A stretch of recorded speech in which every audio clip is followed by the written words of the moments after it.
Coucou les copinettes, bienvenue dans l'atelier de Kiki. Alors on se retrouve aujourd'hui pour un tuto carte. Tout d'abord je remercie Fanny de m'avoir donné les explications, de m'avoir envoyé son petit courrier avec toutes les explications de cette carte que je reproduis avec plaisir bien sûr. N'hésitez pas d'ailleurs si vous avez comme ça des cartes que vous adorez faire et que je n'ai encore pas fait et que je ne connais peut-être pas, même certainement pas. Si vous voulez m'envoyer un petit mail, si comme ça coûte pas de frais de timbre, kikicreation17@gmail.com, des petits comme ça, des petits tutos ou des liens vers des tutos que vous adorez et que vous souhaitez que je partage, il n'y a pas de souci, je le ferai avec grand plaisir. Donc merci Fanny de me l'avoir envoyé par courrier. Je te remercie, je te revendrai ça. Donc nous allons donc faire cette fameuse petite carte qui s'appelle la carte tour. Vous allez voir pourquoi. Donc là, eh bien, elle rentre dans une enveloppe basique puisque moi je l'ai reçue par enveloppe. Quand ça c'est le modèle que j'ai fait. Quand on la reçoit, elle se trouve comme ceci. Et quand on l'ouvre, il y a juste une petite manipulation à faire. Hop, et voilà, on a cette petite carte comme ça.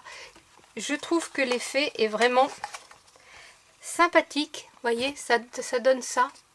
Comme ça, je vais vous la mettre sur le dessus pour que vous voyez. Et c'est très simple à faire, c'est très rapide. Bon là, ma déco n'est pas terminée, vous reconnaissez le lapin d'Alice, bien sûr, parce que je suis toujours fan. Donc voilà, écoutez, si ça vous dit, on va la faire, vous allez voir, c'est très rapide, c'est vite fait, c'est facile, il n'y a pas de souci. Alors, pour faire cette petite carte, vous voyez, on n'a pas besoin de grande chose, on a besoin de ça, et de ça, et de ça. Voilà. Alors, pour la base, on va avoir besoin d'un morceau qui fait 14 de haut sur 22,5.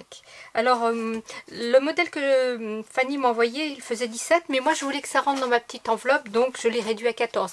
Après, vous pouvez la réduire, l'agrandir, il suffit de modifier les...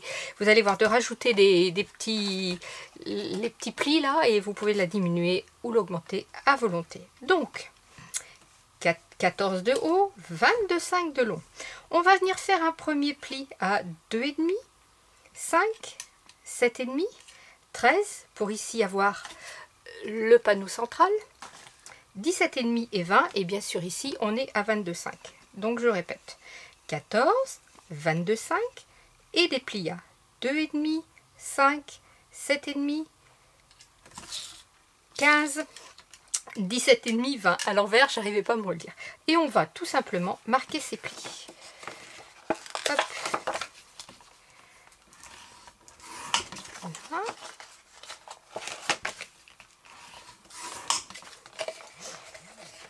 Voilà. On marque bien tous ces plis. Pour l'instant, le sens de pliage n'a pas d'importance. Une fois que les plis sont marqués, on peut aussi bien les mettre en vallée qu'en montagne sans problème. Donc là, je m'embête pas, je marque bien tous mes plis. Voilà. Voilà. Excusez-moi. Donc on se retrouve avec nos plis comme ça. On a des plis. On va venir prendre, ici on a une autre pli à 5, à 2,5 et à 5. Le pli à 5, on va le tourner à l'intérieur, comme ceci. Et on va faire pareil avec le pli de 17,5, on va le plier à l'intérieur. Et là, on va venir marquer des points tous les 2 cm sur les lignes de pliure. Donc, vous allez voir, c'est très simple. Hop. Donc, je marque un point à 2, 4, 6, 8, 10 et 12. Je fais pareil en bas.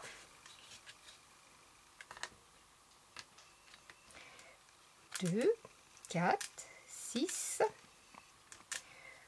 8, 10 et 12. Et je vais venir tirer des lignes de repère en prenant de mon point à l'autre point, mais en m'arrêtant aux traits centraux. Vous allez voir, je vais vous les dessiner, vous allez mieux comprendre.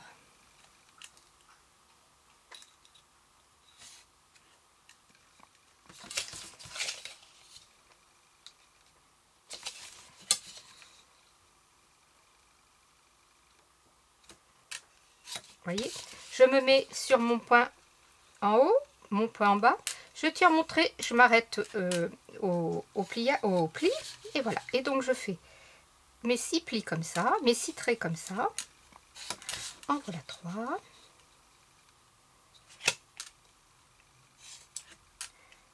4.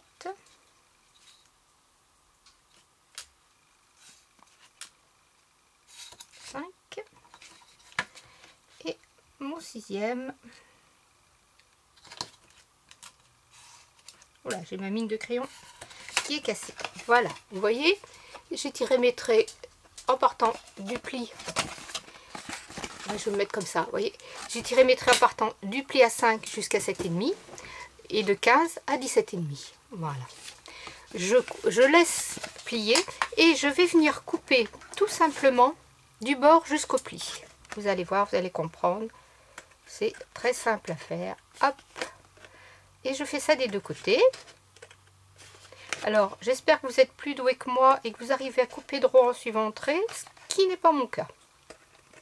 Je ne sais pas, je dois avoir un problème de vision certainement, ou alors quelque chose dans le cerveau qui fait que je n'arrive pas avec un ciseau à suivre un trait et couper droit. C'est terrible quand même. Donc je tourne et je fais la même chose de l'autre côté. Vous allez voir, quand je vais avoir fini, vous allez comprendre tout de suite.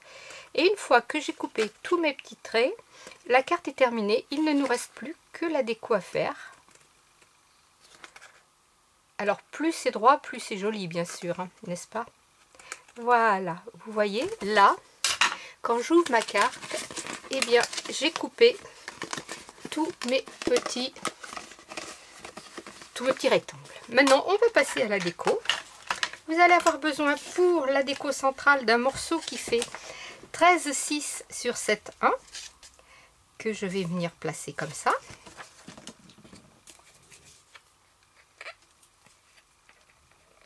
Hop.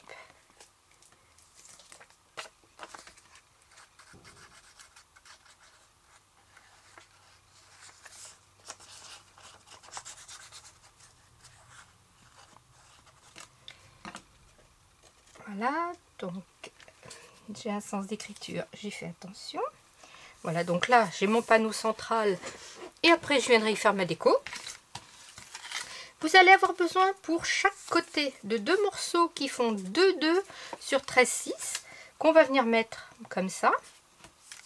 Alors avant, ce que je vais faire, je vais gommer mon crayon. Ma gomme est tombée. Hop là.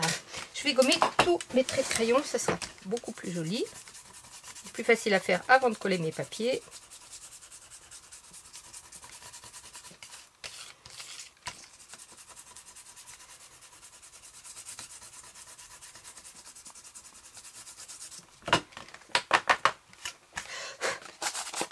Voilà. Donc je vous disais, 2 morceaux qui font 2,2 sur 13,6 que l'on va venir coller comme ça de chaque côté. Il s'agit des bandes ici et ici.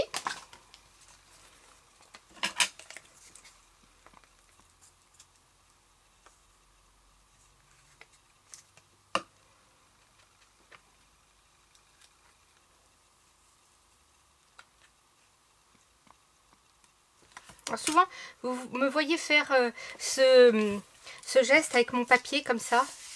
Eh bien, sans déborder, c'est juste pour bien étaler la colle. Je trouve que la colle s'étale mieux,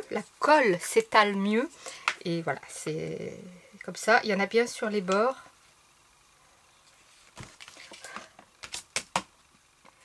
Voilà, donc mon écriture dans le bon sens, c'est mieux. Vous voyez, je fais juste un petit peu comme ça, un petit mouvement de rotation.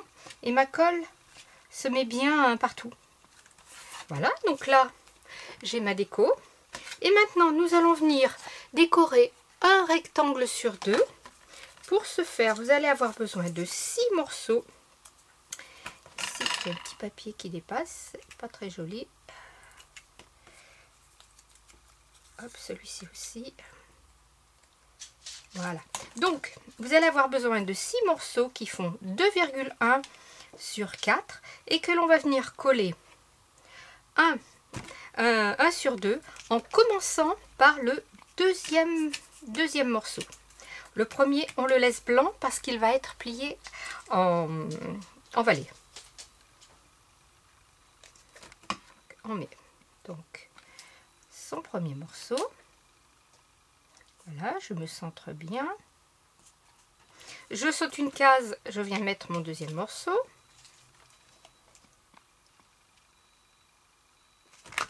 Oups. Donc je saute une case, je mets mon deuxième morceau. Hop. Il m'en manque un. Ah ah! J'ai un petit morceau qui s'est sauvé. Bon, mais c'est pas grave, je le recouperai avec vous, mais vous avez compris, je le recouperai après. Vous avez compris le système.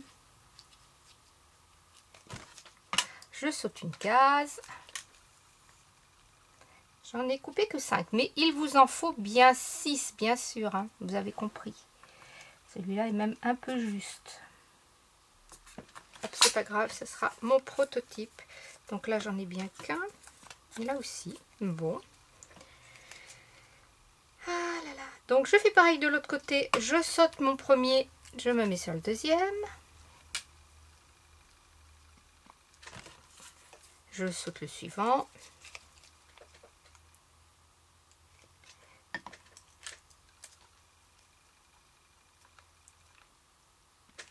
Voilà. Donc voilà. Alors on attend un tout petit chouïa que ça sèche. Je regarde si j'ai... Oui, j'ai un petit morceau là qui va aller. Donc j'ai dit... Je vous ai dit... Où est ma règle? Hop là. Je vous ai dit un 6 sur 4. C'est ça, oui. Oui, j'ai 2 cm, donc un 6 sur 4. Alors, comme j'ai ma lame qui s'émousse, qui est émoussée, je vais vous donner aussi une petite astuce. Quand ma lame comme ça, parce que c'est du papier fin, c'est du papier de photocopie. Ouais, vous allez voir, si je coupe mon petit papier comme ça, là, je vais enlever le blanc là de ce côté. Hop. Vous voyez, mon papier, ma lame est un petit peu émoussée, ça me fait des bavures. Donc ce que je fais, je prends une chute de papier un peu plus épais. Là, c'est une chute du papier épais d'Action que je viens placer comme ça. Hop, je vais vous montrer. Vous voyez, à la limite de la bande de coupe, comme ça, je place mon papier et je viens placer après mon papier à la limite où je veux couper. Donc ici, un 6. Voilà, je me mets bien droit. Hop. Ah, j'ai bougé.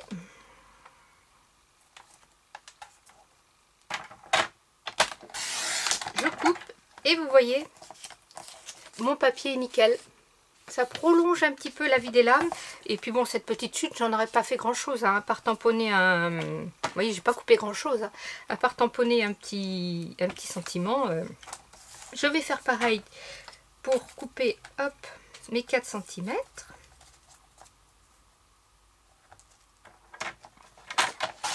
Et voilà, j'ai mon petit papier qui est propre de partout.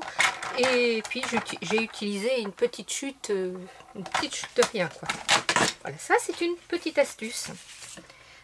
Hop, allez, pour prolonger un peu la vie de ces lames.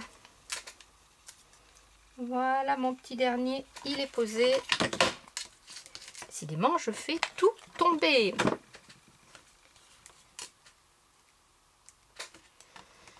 Et là, je vais venir plier mes petits côtés. Hop, on plie bien. Voilà. Là, je vais y aller doucement parce que celui-ci est juste collé du coup.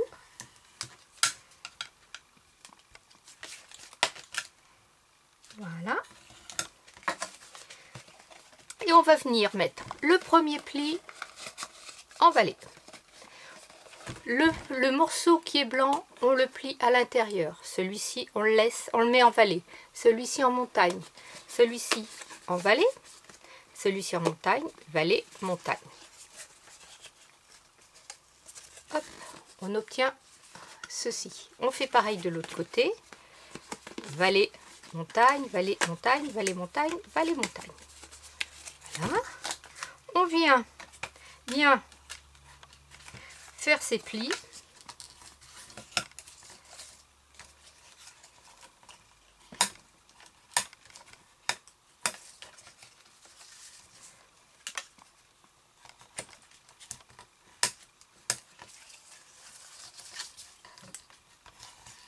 Voilà. Et voilà, notre petite carte est terminée.